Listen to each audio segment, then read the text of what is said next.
Hi all, welcome to Aadiguru Overseas channel again. I'm excited to invite you for yet another session on a different country today, which is going to be Australia. In this particular video, I would be covering information on why choose Australia as a destination for studies, what is the education system prevailing in Australia, then what are the intakes available for international students, what could be the costs, and what could be the living, and then post-study work, and also how you can go with the visa requirements. So stay tuned. I'm going to go with this information a bit. All right, let's start with understanding Australia, where it is, what kind of a country is Australia. See, Australia officially is Commonwealth of Australia. It's a sovereign country comprising of the mainland of Australian continent, the island of Tasmania, and smaller other islands. And it's a fact that Australia is the largest country by area in Oceania and the world's sixth largest country. The capital of Australia is Canberra. It's a national capital, while the financial capital is Melbourne, as most of you might be aware. And some of the big cities in Australia are Sydney, Brisbane, Perth, and Adelaide, right? And Australia is one of the most popular places to work and study by international students. Australia is, very exciting destination because of its natural beauty, exciting cities, friendly locals, and outdoor lifestyle. You'll find, high respected galleries, museums, theaters, world-class dining areas, and some, very unique sporting culture. And it is very interesting that Australia has some unique facts that might surprise you.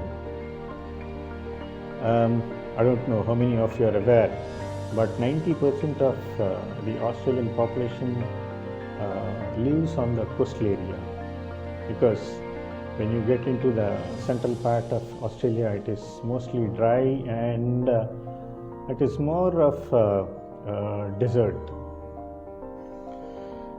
And for your information again, it is it is Tasmania has the cleanest air in the world. How many of you know that? How many of you are aware of it? And so you might have watched in films and maybe different videos. See, the Great Barrier Reef is the pride and joy of Australia, made up of more than 2,500 individual reefs, and one of the most scenic places in the world. And again, probably if you know, Fraser Island. Fraser Island is the largest sand island in the world. It's very interesting, right? So, and then again, coming to the education part, Australia is a very popular study destination with students from around the world. Even students from India, they flock to Australia for world-class education. along with the other popular countries, could be US, UK, or maybe Canada, right? For gaining top class education, quality education.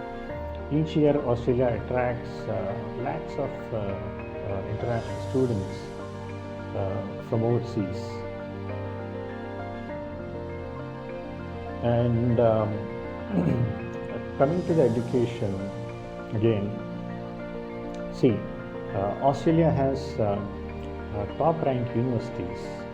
They have got almost 6 top ranked universities which fall in top 100 in the global list, right?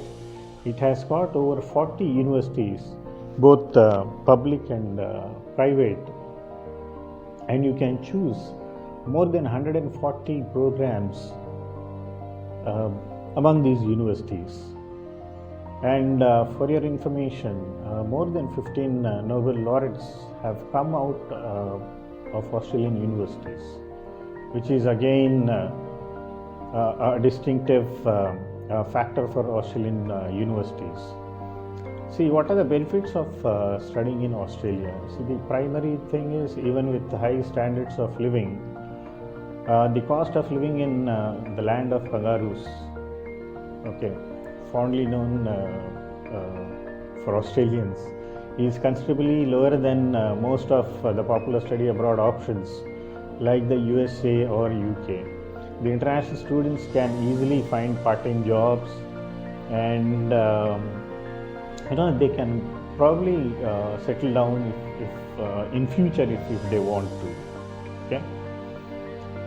And when I talk about cost of studying in Australia, see, I'm not getting much deeper into the things, but I'm just outlining several aspects which may help you to take a decision or consider Australia as another study destination for you. Okay.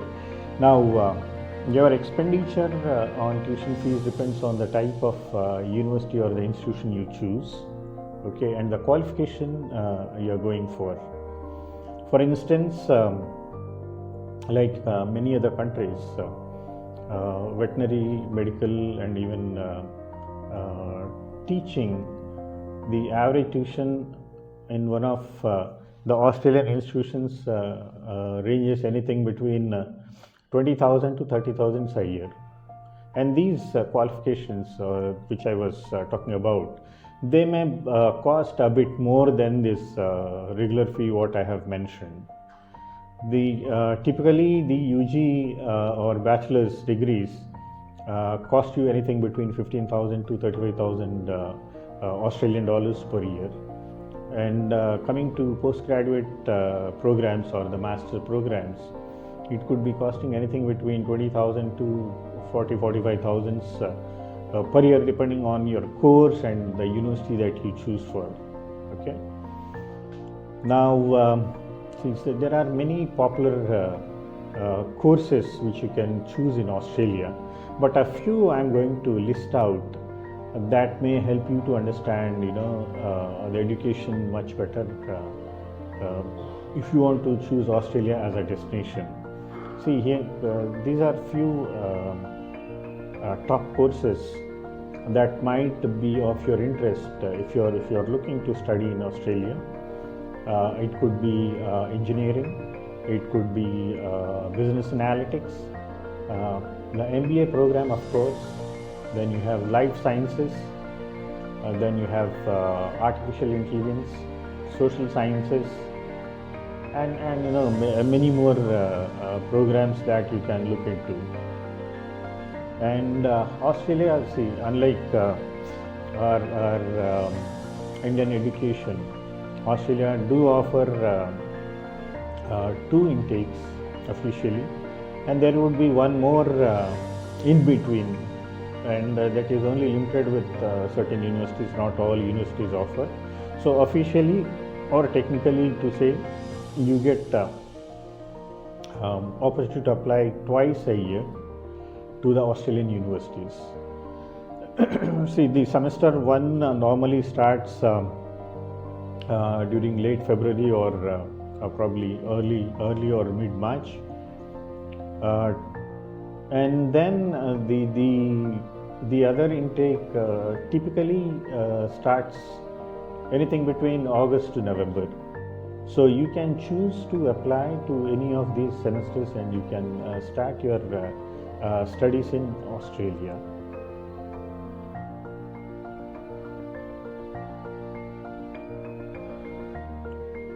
Now coming to some of the universities, some world class, I was mentioning about world class education in top ranked universities. Some of the universities, as I mentioned, they rank among top 100, and few of them could be the Australian National University, and these are all QS top universities which fall in top listing in the global rankings. The ANU, or Australian National University, it is somewhere around 30th in ranking. You have got the University of Melbourne, which is again in 31, 32 places. You have University of Sydney, which ranks about 41. Then University of New South Wales, which is about 45. University of Queensland, which is 50. And Monash University, of course, it is in 57. And University of Western Australia, it ranks 90 in the global list, and many other universities, they rank among top 200-300 or less than 500 globally. So standard of education is pretty high, and all the qualifications from Australia are accepted worldwide. So you can move to any country once you are done with your qualification for your job, or for enhancing your further studies too. And then coming to cost of living in Australia, see, as per Human Development Index 2022, the Quality of Life Index 2022, Australia ranked among top 10 nations, which implies Australia is counted in top countries in terms of GDP, education system, purchasing power parity index, and so on. You have a very good quality of life in Australia, of course.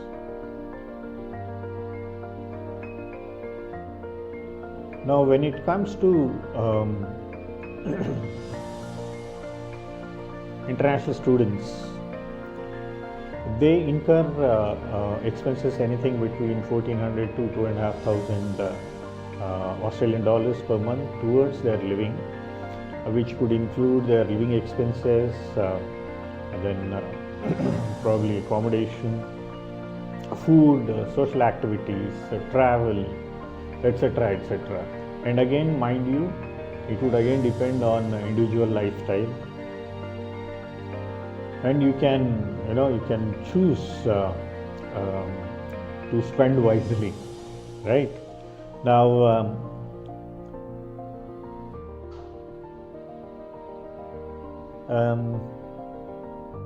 I would probably recommend you to visit some of the websites, which definitely I'm going to share at the end of my video, that may help you to find more info about Australian education system. Yeah, and then ideally you can make a decision going to Australia for your further studies. If you don't find the information, you are welcome to come to us, come to Aadiguru.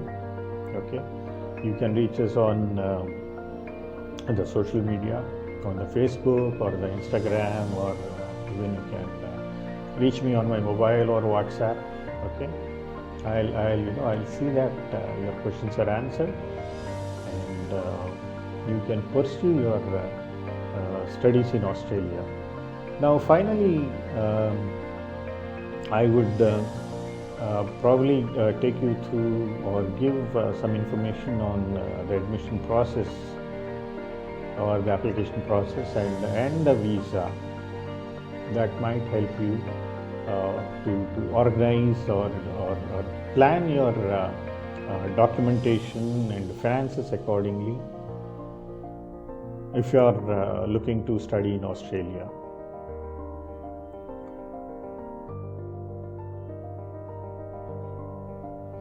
Now, for application or for admission in any Australian university, you have got a standard format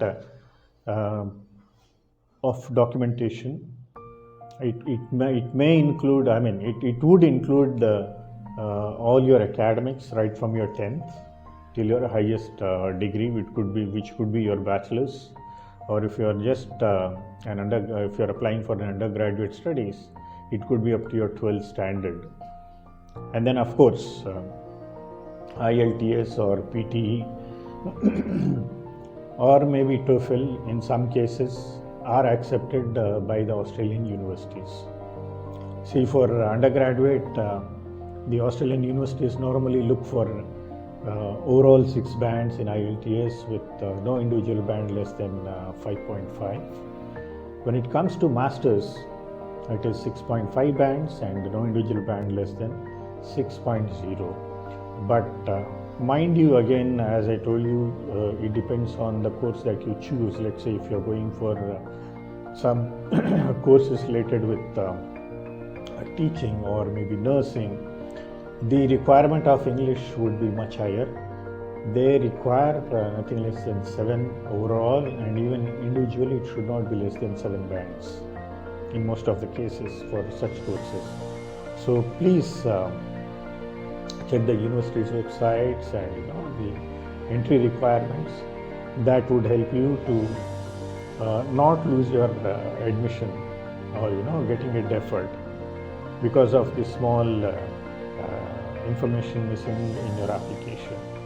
Okay, and then the Australian universities also look for a good and proper statement of purpose or an SOP as why you would like to study in Australia, why you have chosen that particular university or the institution, and then again what is your family background. Is your family capable, or they are self-sufficient to support your funding to study in Australia?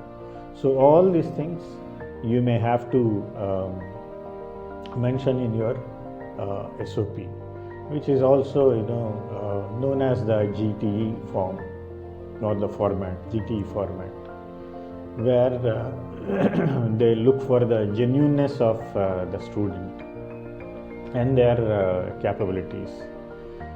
Now finally, when it comes to the visa part, these are a few documents that would be required for applying for the student visa to Australia. First thing would be your offer letter, of course, from any recognized university. And then once it is done, once the university accepts your admission, you have to clear the GTE requirements which I was mentioning earlier. Okay, so once you clear the GTE requirements, the university will give you a ECOE, electronic confirmation of enrollment. So it means officially you have been an approved admission by that particular university. You should produce that document also along with that, and then your visa application fee, your again GTE statement is also be required, which anyway eventually the university would be asking you to provide, and they will also support you with the points or the requisites for the GTE, which you will have to fulfill it. and then you have to put all your academic documents and also your experience certificates. If you're working and you have gained certain experience in any organization, you'll have to submit your work experience letters also. And then again, your English proficiency skills proof, like your IELTS scorecards or the PT or TOEFL, okay. And then again, you have to prove you have got the financial ability to support your tuition fee, your living expenses, and if you have any dependents coming or going along with you, finances to support them as well. And then again, the airfares. And apart from this, you may have also to submit your PCC or police clearance certificate, and the insurance, which is called Overseas Health Coverage, OSHC.